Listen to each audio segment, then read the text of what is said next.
ओम श्री परमात्मने नमः। ओम वासुदेवाय नमः। ओम व्यासदेवाय नमः। ओम जगन्नाथ दासाय नमः। हे माँ सरस्वती तमे कंठरे बस, माँ कंठरे बस। अति बड़ी जगन्नाथ दास रचित श्रीमद् भागवत महापुराणर एकादश स्कंधर आज सप्तविंश अध्याय बा 27तम अध्याय श्रवण करवा। एही अध्याय पुरुरबांकर वैराग्य उक्ति कथा वर्णना कराଯାଇଛି। एहार भागरे प्रथम भागरे पद्यांतरी एवं द्वितीय भागरे एहार व्याख्या आमे निश्चित धारावाहिक भावे शुणिबा एवं अनेक शास्त्र ज्ञानर अधिकारी होई निजकु भगवान पाखरे समर्पण करी आगकु बढ़ी चलिबा। फलरे मनरे शांति जागृत हेब। तेबे आसंतु एही अध्याय वर्तमान श्रवण करिबा। सप्तविंश अध्याय। साधु साधु संग गुण शपथ विंश रेवनहन उद्धवे चाहि ऋषिकेश कहन्ति नाना उपदेश। श्री भगवान वाच अनेक जन्म तप फले मनुष्य जन्म महितले जार दिव्य ज्ञान स्फुरे मोरम हिमा से सुमरे मननी बेसी मोपयोरे विषय सुख न विचारे परमानंद सुख पाई से प्राणी रहे पूर्ण होई ए गुणमय नरंग केबे नहे तार संग अविद्या बाधा न लागई ताहार स्मृति भंग नाई जे प्राणी शरण मोहर मुहिता हार सुख घर असाधु संगे नरमयी एणुए संसार तरई जे शिष्ण दर परायण असाधु मति जे दुर्जन। शिष्णदर परायणर अर्थ मैथुन और आहार रे आसक्त।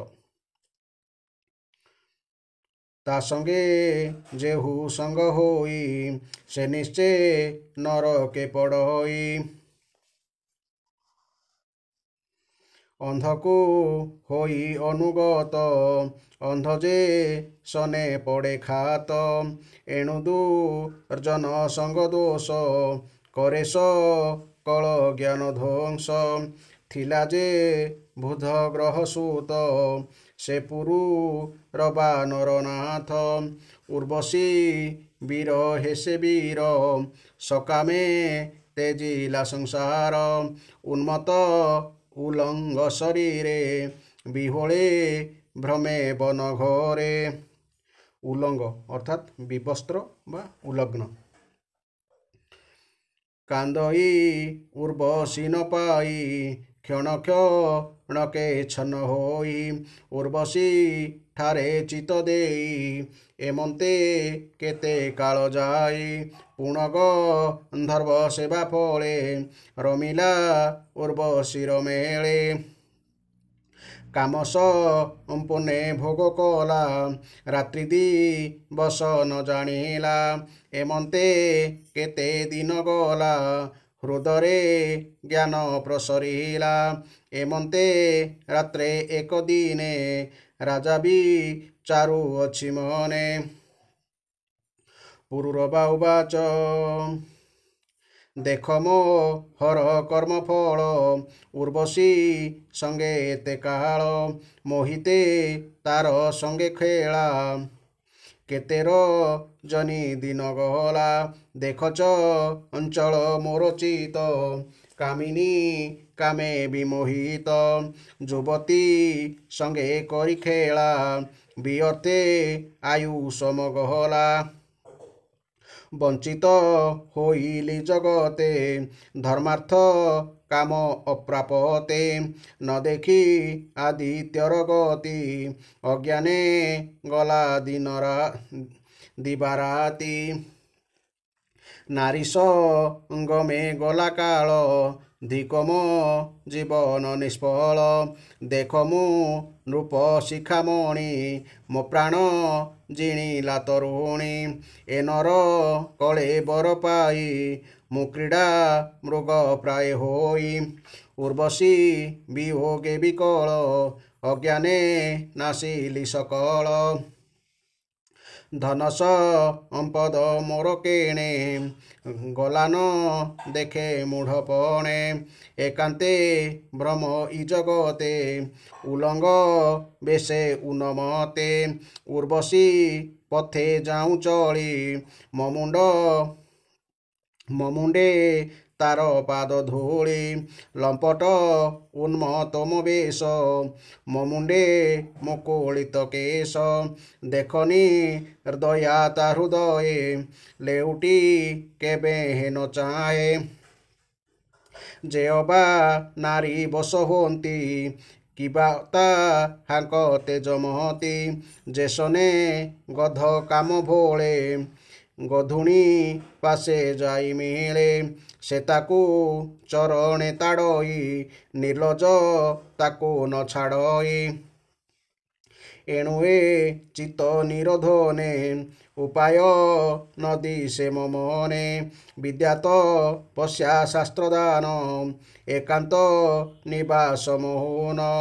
ଏଣେ ତା ପ୍ରୟୋଜନ କିସ, ଯାମନ ନାରୀ କଲା ବଶ। ଏଣୁ ଜୀବନ ମୋର ଧିକ, ନିଷ୍ଫଳ ଜ୍ଞାନ ମୋ ବିବେକ। ମୁହିଁ ଯେ ପ୍ରଭୁ ପଣ ପାଇ, ଗୋରୁ ଗର୍ଦ୍ଧବ ପ୍ରାୟ ହୋଇ। ସର୍ବନିଷ୍ଫଳ ନାରୀ ସଙ୍ଗେ, ବଞ୍ଚିତ ହେଲି ନର ଅଙ୍ଗେ। ଉର୍ବଶୀ ସଙ୍ଗେ ଏତେ ଦିନ, ବଞ୍ଚିଲି ଧିକ ମୋ ଜୀବନ। ମୋତେ ନ ଛାଡ଼େ କାମ ଜୋର, ମୁଁ ରୋଗୀ ପାପିଷ୍ଠ ପାମର। କୂଳଟା ସଙ୍ଗେ ଯାର ମନ, ମୋହେହୁ ହୋଇ ହତ ଜ୍ଞାନ। ତାର ଜୀବନ ଉଦ୍ଧାରଣେ, କେ ପାରେ ବିନା ନାରାୟଣେ। ଜ୍ଞାନ ଆଧାର ଭଗବାନ, ଗୁଣ ପଞ୍ଜର ପୂର୍ଣ୍ଣ କାମ। ମୋର ଜୀବନ ପରିତ୍ରାଣେ, ହରିହୁଁ ଅନ୍ୟ ନାହିଁ ଜଣେ। ଇନ୍ଦ୍ରିୟ ମାନଙ୍କୁ ନ ଜିତି, ମୁଁ ମୂଢ଼ ଅତ୍ୟନ୍ତ ଦୁର୍ମତି। ଉର୍ବଶୀ ଉଚିତ ବଚନ, ଯେଣୁ ନ ବୁଝି ହେଲି ଭ୍ରମ। ତାହାର କିସ ଅବା ଦୋଷ, ମୋର ଜ୍ଞାନେ ମୋହି ନାଶ। ଏ ଦେହେ କିବା କାର୍ଯ୍ୟ ଅଛି, ଦୁର୍ଗନ୍ଧ ମଳିନ ଅଶୁଚି। ରୁଧିର ମାଂସ ମଳମୂତ୍ର, ଅନ୍ତ୍ରଜଡ଼ିତ ଶିରାସୂତ୍ର। ଅସ୍ଥି ନିର୍ମିତ ଗଣ୍ଠି ଚର୍ମେ, ଏ ନର ଦେହ ପାଇ କର୍ମେ। ଏ ସର୍ବ ଅମେଧ୍ୟ ମନ୍ଦିର, ଅନିତ୍ୟ ନର କଳେବର। ଏହାକୁ ନିତ୍ୟ ପ୍ରାୟ ମଣି, ଯେ ପ୍ରାଣୀ ରମନ୍ତି ତରୁଣୀ। ସେ କୀଟ କୃମି ସଙ୍ଗେ ସଙ୍ଗ, ଯେ ସତ୍ୟ ମଣେ ନାରୀ ଅଙ୍ଗ। ଏ ବୋଲ ବୁଝି ସ୍ତ୍ରୀ ସଙ୍ଗେ, ପଣ୍ଡିତ ନୋହେ ମତି ଭଙ୍ଗେ। ବିଷୟ ସଙ୍ଗେ ଇନ୍ଦ୍ରି ମେଳେ, ମନ ବିକ୍ଷେପ ରସ ଭୋଳେ। ନିତ୍ୟ ସେ ବନ୍ତି ଅନୁସଙ୍ଗେ, ଯେ ଶନେ ଜଳଧି ତରଙ୍ଗେ। ବଢ଼ଇ ରସ ଲୋଭେ ଚିତ, କେବେ ହେଁ ନୁହଇ ଆୟତ। ନ ଦେଖେ ନ ଶୁଣଇ ଯେବେ, ମନ ନିଶ୍ଚଳ ହୋଇ ତେବେ। ମନ ନିଶ୍ଚଳେ ଇନ୍ଦ୍ରିଗଣ, ବଳେ ଯେ ହୁଅନ୍ତି ସଂଯମ। ତେଣୁ ସ୍ତ୍ରୀ ସଙ୍ଗ ପରିହରେ, ଇନ୍ଦ୍ରିୟ ଗଣଙ୍କୁ ନିବାରେ। ଶ୍ରବଣେ ଶୁଣି ସ୍ତ୍ରୀ ରୂପ, ଚିତ୍ତେ ଜଡ଼ଇ କାମକଳ୍ପ। ଏଣୁ କାମିନୀ ସଙ୍ଗ ଦୋଷେ, ପଣ୍ଡିତ ଜନ ମନ ତ୍ରାସେ। ଶ୍ରୀ ଭଗବାନୁବାଚ। ଏତେ ବିଚାରି ନୃପବର, ଚଞ୍ଚଳ ଚିତ୍ତ କଲା ସ୍ଥିର ଉର୍ବଶୀ ସଙ୍ଗ ଦୂର କରି ମୋର ଚରଣ ଦୃଢ଼େ ଧରି ଭକତି ଯୋଗେ ଧରି ମନ ମୋ ପାଦେ କଲା ଆରାଧନ ଚିତେ ଯେ ଥିଲା ମୋହ ପାଶ ମୋ ଭାବେ ଗଲା ସବୁ ନାଶ ମୋ ନାମ ଜପି ସୁଧ ମନେ ଅନ୍ତେ ପଶିଲା ମୋ ଭୁବନେ ତୁ ଏବେ ଦୃଢ଼ ଚିତ୍ତେ ବୁଝ ସ୍ଥିରି ସଙ୍ଗମ ଦୂରେ ତେଜ ସାଧୁ ସଙ୍ଗମେ ରତି କର ମୋ ନାମେ ଆନନ୍ଦେ ବିହର ସାଧୁ ସଙ୍ଗମେ ଜ୍ଞାନ ବଢ଼େ କର୍ମ ବାସନା ବନ୍ଧ ଛିଡ଼େ ସ୍ୱଭାବେ ସାଧୁ ଜନ ଯେତେ ସମାନ ଦେଖନ୍ତି ଜଗତେ ମିତ୍ର ଇରିବେନି ପକ୍ଷ ତାହାଙ୍କ ଚିତ୍ତ ନିରପେକ୍ଷ ଚିତ୍ତନି ବେଶୀ ମୋ ଚରଣ ସ୍ୱଭାବେ ଶାନ୍ତି ପରାୟଣ ନିର୍ଦ୍ୱନ୍ଦ ନିଷ୍କାମ ନିର୍ମୋହ ନାହିଁ ତାହାଙ୍କ ପରିଗ୍ରହ ଏହାଙ୍କ ସଙ୍ଗେ ସଙ୍ଗ କର ମୋର ଭକତି ହୃଦେ ଧର ମୋହର ନାମ ଯଶ ଗୁଣ ନିତ୍ୟତା ହାଙ୍କ ମୁଖୁ ଶୁଣ ବନାମ ପଶି କର୍ଣ୍ଣ ଦ୍ୱାରେ ହୃଦୟ ଶେଷ ପାପ ହରେ ସାଧୁଙ୍କ ମୁଖ ମଧୁବାଣୀ ଦୁର୍ଗତି ଖଣ୍ଡେ ତାହା ଶୁଣି ସାଧୁଜନଙ୍କ ସଭା ମଧ୍ୟେ ମୋ ନାମ ଗୁଣ ଅନୁବାଦେ ନିତ୍ୟ କହନ୍ତି ମୋର କଥା ମୋ ପୁଣ୍ୟ ଯଶ ଗୁଣ ଗାଥା ଆନନ୍ଦେ ଶୁଣି କର୍ଣ୍ଣଦ୍ୱାରେ ବଦନେ ଗାବନ୍ତି ସୁସ୍ୱରେ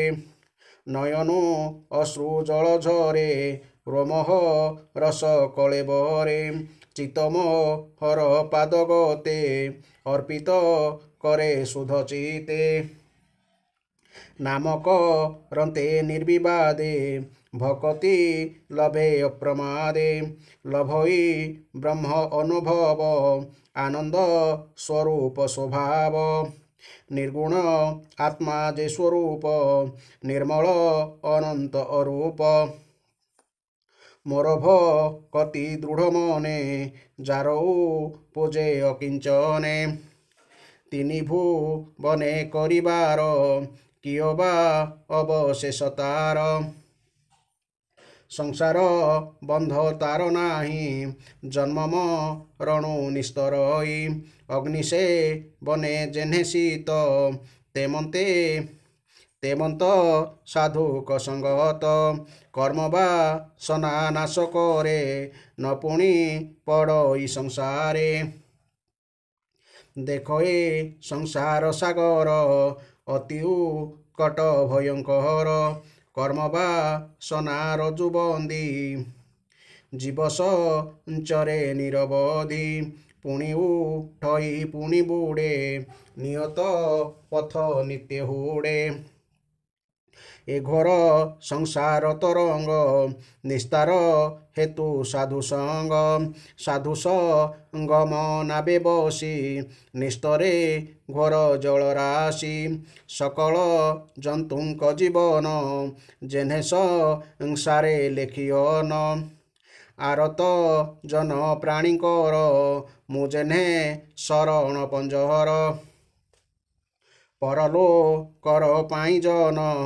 ଯେହ୍ନେ ଭରସା କରେ ଧର୍ମ ସନ୍ଥ ଚରଣ ସେହି ମତେ ନିସ୍ତାର ହେତୁ ଏ ଜଗତେ ଘୋରର ଜନି ଅନ୍ଧକାର ଯେସନେ ହରେ ଦିବାକର ଜ୍ଞାନ ଚକ୍ଷୁକୁ ଦେଇ ସନ୍ଥ ଅଜ୍ଞାନ ତମ କରେ ହତ ସୁଜନ ଜନର ଏ ଭାବ ଉଦ୍ଧବ କହିଲେ ମାଧବ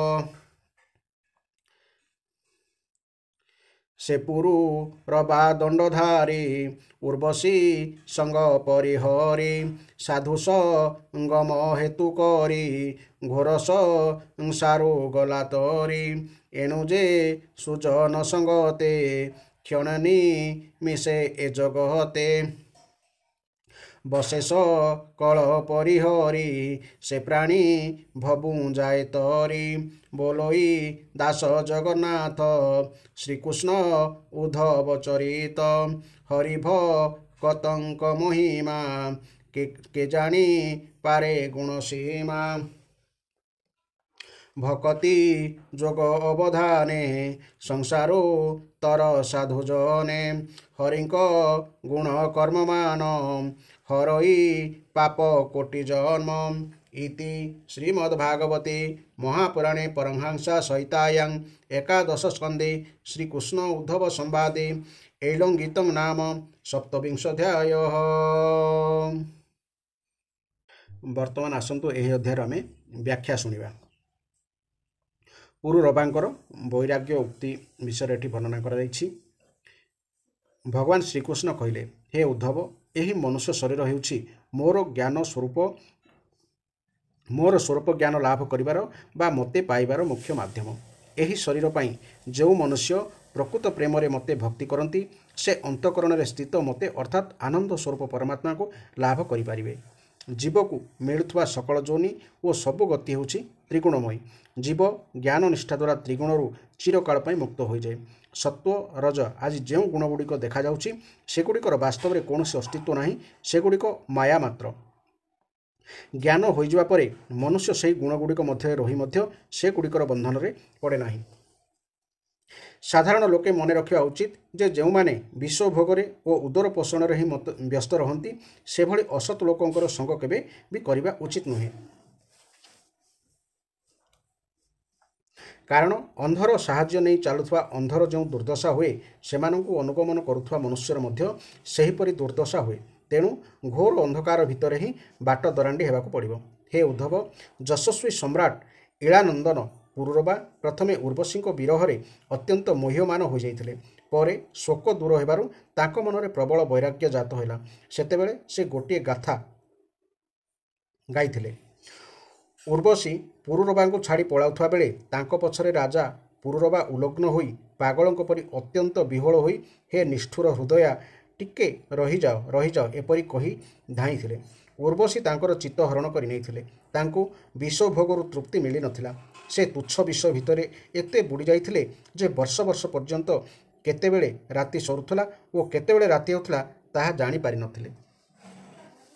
ପୁରୁରବା କହିଲେ, ହାୟ ମୋର କେଡ଼େ ମୂଢ଼ତା ଦେଖିଲ। ମୋର ଚିତ୍ତକୁ କାମବାସନା କେତେ କଳୁଷିତ କରି ନଦେଲା ସତେ।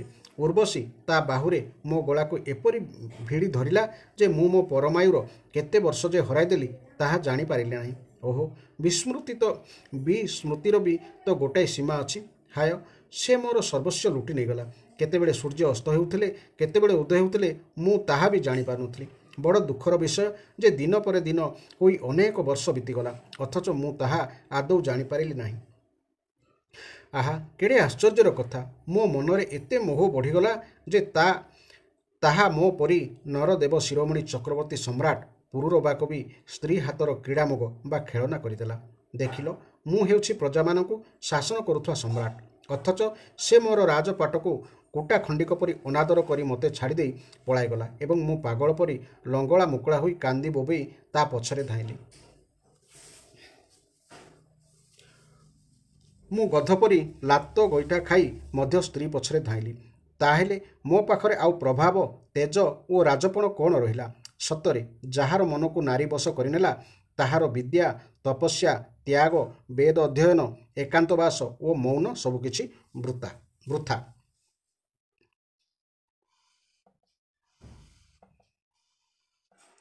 ମୋତେ ତ ମୋର ହାନି ଲାଭ କ'ଣ ସେ ବିଷୟ ହୋସ ନାହିଁ, ଅଥଚ ମୁଁ ନିଜକୁ ଜଣେ ବଡ଼ ପଣ୍ଡିତ ବୋଲି ଭାବୁଛି। ମୋ ପରି ମୂର୍ଖକୁ ଧିକ୍। ହାୟ, ମୁଁ ଚକ୍ରବର୍ତ୍ତୀ ସମ୍ରାଟ ହୋଇ ମଧ୍ୟ ଗଧ ଓ ବଳଦଙ୍କ ପରି ଛାର ସ୍ତ୍ରୀଟାର ଫାନ୍ଦରେ ପଡ଼ିଗଲି। ମୁଁ ବର୍ଷ ବର୍ଷ ଧରି ଉର୍ବଶୀର ଅଧରରୁ ମାଦକ ମଦିରା ପାନ କଲି, ତଥାପି ମୋର କାମବାସନା ତୃପ୍ତ ହେଲା ନାହିଁ। ସତରେ ଯେତେ ଆହୁତି ଦେଲେ ବି ଅଗ୍ନି ଯେପରି ତୃପ୍ତ ହୁଏ ନାହିଁ, କାମବାସନା ହେଉଛି ସେହିପରି କଦାପି ତୃପ୍ତ ହୁଏ ନାହିଁ। ହାୟ, ସେହି କୋଳଟା ନାରୀଟା ମୋର ଚିତ୍ତ ଚୋରାଇ ନେଲା। ଆତ୍ମାରାମ ଜୀବନ୍ମୁକ୍ତମାନଙ୍କର ପ୍ରଭୁ ଇନ୍ଦ୍ରିୟାତୀତ ଭଗବାନ ବ୍ୟତୀତ ଆଉ କିଏ ଏପରି ଅଛି ଯେ ମୋତେ ତା ମୋହଜାଲରୁ ମୁକ୍ତ କରିପାରିବ? ଉର୍ବଶୀ ବାସ୍ତବରେ ମୋତେ ବୈଦିକ ସୂକ୍ତର ବଚନ ଦ୍ୱାରା ଯଥାର୍ଥ କଥା କହି ବୁଝାଇଥିଲା, କିନ୍ତୁ ମୋର ବୁଦ୍ଧି ଏପରି ବିମୋହିତ ହୋଇଯାଇଥିଲା ଯେ ତାହା ଶୁଣି ମଧ୍ୟ ମୋ ମନର ଭୟଙ୍କର ମୋହ ତୁଟିଲା ନାହିଁ। ଯେହେତୁ ମୋ ଇନ୍ଦ୍ରିୟମାନେ ହିଁ ମୋର ଆୟତରେ ନଥିଲେ, ତେଣୁ ମୁଁ ସେହି ଯଥାର୍ଥ ବଚନ ବୁଝିଥାନ୍ତି ବା କିପରି? ଯେଉଁ ଲୋକ ଦଉଡ଼ିର ସ୍ୱରୂପକୁ ଜାଣି ନ ପାରି ତାହାକୁ ସାପ ବୋଲି ଭାବି ଆର୍ତ୍ତନାଦ କରୁଛି, ଦଉଡ଼ି ଭଲା ତା'ର କ'ଣ ବିଗାଡ଼ିଛି ଯେ? ଦଉଡ଼ିର ଦୋଷ କ'ଣ? ଠିକ୍ ସେହିପରି ମୁଁ ନିଜେ ଅଜିତେନ୍ଦ୍ରିୟ ହୋଇଥିବାରୁ ମୁଁ ହିଁ ଅପରାଧୀ। ଏ ମଳମୂତ୍ରପୂର୍ଣ୍ଣ ଦୁର୍ଗନ୍ଧମୟ ଅପବିତ୍ର ଶରୀର କେଉଁଠି? ଆଉ ସୁକୁମାରତା, ପବିତ୍ରତା, ସୁଗନ୍ଧ ଆଦି ପୁଷ୍ପ ଚିତ୍ତ ସୁଗୁଣ କେଉଁଠି? କିନ୍ତୁ ମୁଁ ଅଧମ ଅଜ୍ଞାନ ବଶତଃ ଅସୁନ୍ଦରତାରେ ସୌନ୍ଦର୍ଯ୍ୟ ଆରୋପ କରିଦେଲି। ଏ ଶରୀରଟା ପିତାମାତାଙ୍କର ସର୍ବସ୍ୱ ନା ପତ୍ନୀଙ୍କର ସମ୍ପଦ? ଏହା ମାଲିକ କିଣି ନେଇଥିବା ବସ୍ତୁ ନା ଅଗ୍ନିର ଇନ୍ଧନ ନା କୁକୁର ଶାଗୁଣାଙ୍କର ଖାଦ୍ୟ? ଏ ଶରୀରକୁ ନିଜର ବୋଲି କହିବା ନା ବନ୍ଧୁବାନ୍ଧବଙ୍କର ବୋଲି କହିବା? ବହୁତ ଭାବିଚିନ୍ତି ବିଚାର କରିବା ପରେ ଏହି ସିଦ୍ଧାନ୍ତ ବାହାରୁଛି ଯେ ଏହା କାହାରି ନୁହେଁ। ଏ ଶରୀରଟା ନିତାନ୍ତ ଅପବିତ୍ର, ଏହା ଅତ୍ୟନ୍ତ ତୁଚ୍ଛ। ଏପରି ଶରୀର ପ୍ରତି ଆସକ୍ତ ହୋଇ ମନୁଷ୍ୟ କହୁଛି, ଆଃ, ଏ ସ୍ତ୍ରୀର ମୁହଁଟି କି ଚମତ୍କାର, ତା ନାକ ଓ ହସ କି ସୁନ୍ଦର। ଏ ଶରୀର ହେଉଛି ଚର୍ମ, ମାଂସ, ରକ୍ତ, ସ୍ନାୟୁ, ମେଦ, ମଜ୍ଜା ଓ ଅସ୍ଥିର ଏକ ପିଣ୍ଡ ମାତ୍ର, ଏବଂ ଏହା ପୂର୍ଣ୍ଣ ହୋଇଛି ମଳ, ମୂତ୍ର ତଥା ପୂଜରେ। ମନୁଷ୍ୟ ଯଦି ଏପରି ଶରୀରରେ ରମଣ କରିବ, ତେବେ ମଳମୂତ୍ରର କୀଟ ଓ ତା ମଧ୍ୟରେ ପ୍ରଭେଦ କ'ଣ ରହିଲା? ତେଣୁ ନିଜର ମଙ୍ଗଳ ଚାହୁଁଥିବା ବିବେକୀ ମନୁଷ୍ୟ ସ୍ତ୍ରୀମାନଙ୍କ ସହିତ ତଥା ସ୍ତ୍ରୀ ଲମ୍ପଟ ପୁରୁଷମାନଙ୍କ ସହିତ ମିଳାମିଶା କରିବା ଉଚିତ ନୁହେଁ। ବିଷୟ ସହିତ ଇନ୍ଦ୍ରିୟମାନଙ୍କର ସଂଯୋଗ ହେଲେ ହିଁ ମନରେ ବିକାର ଜାତ ହୁଏ, ନଚେତ୍ ବିକାର ସୃଷ୍ଟି ହେବାର କୌଣସି କାରଣ ନାହିଁ। କେବେ ବି ଦେଖିନଥିବା ବା ଶୁଣିନଥିବା ବସ୍ତୁ ପାଇଁ ମନରେ କଦାପି ବିକାର ଜାତ ହୁଏ ନାହିଁ। ଯେଉଁ ବ୍ୟକ୍ତି ବିଷୟମାନଙ୍କର ସହିତ ଇନ୍ଦ୍ରିୟମାନଙ୍କର ସଂଯୋଗ ହେବାକୁ ସୁଯୋଗ ଦିଅନ୍ତି ନାହିଁ, ତାଙ୍କ ମନ ସ୍ୱତଃ ସ୍ଥିର ଓ ଶାନ୍ତ ରହେ। ତେଣୁ ସ୍ତ୍ରୀମାନଙ୍କ ସହିତ ଏବଂ ସ୍ତ୍ରୀ ଲମ୍ପଟମାନଙ୍କ ସହିତ ମନ, ବଚନ ଓ କର୍ଣ୍ଣ ଆଦି ଇନ୍ଦ୍ରିୟମାନଙ୍କ ମାଧ୍ୟମରେ କଦାପି କୌଣସି ସମ୍ପର୍କ ରଖିବା ଉଚିତ ନୁହେଁ।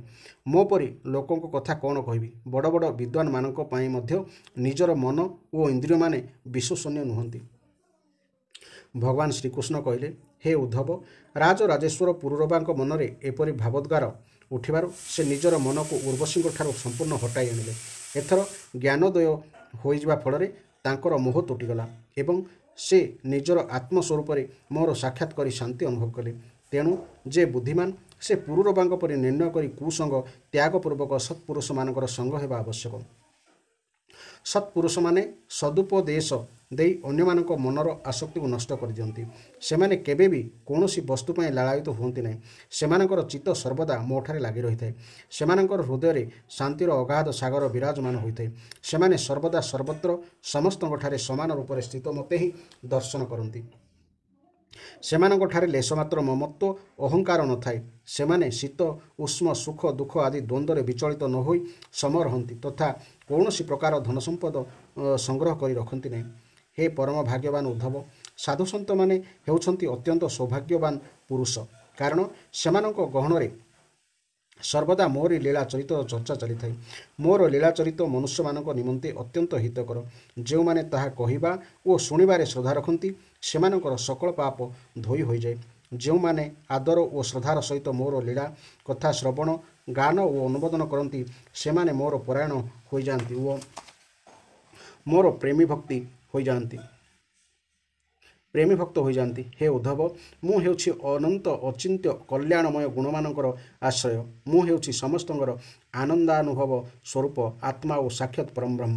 ଯାହାଙ୍କଠାରେ ମୋ ଠାରେ ଭକ୍ତି ହୋଇଯାଇଛି, ଜାଣ ସେ ସନ୍ଥ ହୋଇଯାଇଛନ୍ତି। ତାଙ୍କର ଆଉ କୌଣସି ବସ୍ତୁ ପାଇବାକୁ ବାକି ନାହିଁ। ଯେକୌଣସି ଲୋକ ହୁଅନ୍ତୁ ନା କାହିଁକି, ସେ ଯଦି ସନ୍ଥ ପୁରୁଷଙ୍କର ଶରଣ ଗ୍ରହଣ କରିବେ, ତେବେ ତାଙ୍କର ଆସକ୍ତି, ସଂସାର ଭୟ ଓ ତା'ର ମୂଳ କାରଣ ଅଜ୍ଞାନ ସର୍ବଦା ନିବୃତ୍ତ ହୋଇଯିବ। ଆହେ, ଯେ ଅଗ୍ନିଦେବଙ୍କର ଆଶ୍ରୟ ଗ୍ରହଣ କରିବେ, ତାଙ୍କୁ କ'ଣ ଶୀତ, ଭୟ ଅଥବା ଅନ୍ଧକାର ଜନିତ ଦୁଃଖ ବାଧିପାରିବ? ପାଣିରେ ବୁଡ଼ିଯାଉଥିବା ମନୁଷ୍ୟ ପାଇଁ ଦୃଢ଼ ନୌକା ଯେପରି ଏକମାତ୍ର ଆଶ୍ରୟ, ଏହି ଘୋର ସଂସାର ସାଗରରେ ଉବୁଟୁବୁ ହେଉଥିବା ବ୍ୟକ୍ତି ପାଇଁ ସେହିପରି ବ୍ରହ୍ମବେତ୍ତା ଓ ଶାନ୍ତ ସନ୍ଥଜନ ହିଁ ଏକମାତ୍ର ଆଶ୍ରୟ। ଅନ୍ନ ଦ୍ୱାରା ଯେପରି ପ୍ରାଣୀମାନଙ୍କର ପ୍ରାଣ ରକ୍ଷା ହୁଏ, ମୁଁ परमात्मा जेपरी दीन दुखीमानଙ୍କର परम रक्षक, धर्म ହିଁ ଯେପରି परलोक ପାଇଁ ମନୁଷ୍ୟର एकमात्र ପୁଞ୍ଜି, ସନ୍ଥଜନ ହିଁ ହେଉଛନ୍ତି ସେହିପରି ସଂସାରରେ ଭୟଭୀତ ହୋଇଯାଇଥିବା ଲୋକଙ୍କର ପରମ ଧନ, ପ୍ରାଣ ଓ ପରମ ଆଶ୍ରୟ। ଆକାଶରେ ପୂର୍ଣ୍ଣ ରୂପେ ଉଦିତ ହୋଇ ମଧ୍ୟ ସୂର୍ଯ୍ୟ ଲୋକମାନଙ୍କୁ କେବଳ ବାହ୍ୟ ଦୃଷ୍ଟି ପ୍ରଦାନ କରେ, କିନ୍ତୁ ସନ୍ଥ ପୁରୁଷମାନେ ନିଜକୁ ଭଗବାନଙ୍କୁ ଦେଖିବା ନିମନ୍ତେ ଲୋକଙ୍କୁ ଅନ୍ତର୍ଦୃଷ୍ଟି ପ୍ରଦାନ କରନ୍ତି। ତେଣୁ ସାଧୁସନ୍ଥମାନେ ହେଉଛନ୍ତି ପରମ ଅନୁଗ୍ରହଶୀଳ ଦେବତା, ଲୋକଙ୍କର ହିତୈଷୀ ସୁହୃଦ ତଥା ପ୍ରିୟତ ଆତ୍ମା। ଅଧିକ କ'ଣ କହିବି, ସ୍ୱୟଂ ମୁଁ ହିଁ ସନ୍ଥଜନକ ରୂପରେ ବିଦ୍ୟମାନ। ପ୍ରିୟ ଉଦ୍ଧବ, ଆତ୍ମ ସାକ୍ଷାତକାର ପାଇବା ମାତ୍ରେ ଇଳାନନ୍ଦନ ପୁରୁରବାଙ୍କର ଉର୍ବଶୀଙ୍କୁ ପାଇବା ପାଇଁ ଆଉ କୌଣସି କାମନା ରହିଲା ନାହିଁ। ତାଙ୍କର ସକଳ ଅଶକ୍ତି ତୁଟିଗଲା ଓ ସେ ଆତ୍ମାରାମ ହୋଇ ସ୍ୱଚ୍ଛନ୍ଦରେ ପୃଥିବୀରେ ବିଚରଣ କଲେ। ଏହି ଥିଲା ଏହି ଅଧ୍ୟାୟର ସୁନ୍ଦର କଥାବସ୍ତୁ। ଶାସ୍ତ୍ର ଅଧ୍ୟୟନ ନ କଲେ ମନୁଷ୍ୟ ପଶୁ ସହିତ ସମାନ। କାହିଁକି? ଏହି ଅଧ୍ୟାୟରୁ ମଧ୍ୟ ଆମେ ଜାଣିପାରିବା ଏହାର ମୂଲ୍ୟବୋଧ କ'ଣ। ତ ଏମିତି ଧାରାବାହିକ ଭାବରେ ଶୁଣିବା ପାଇଁ ଚ୍ୟାନେଲଟିକୁ ସବସ୍କ୍ରାଇବ୍ କରିବେ। ଜୟ ଜଗନ୍ନାଥ, ଜୟ ଜଗନ୍ନାଥ, ଜୟ ଜଗନ୍ନାଥ।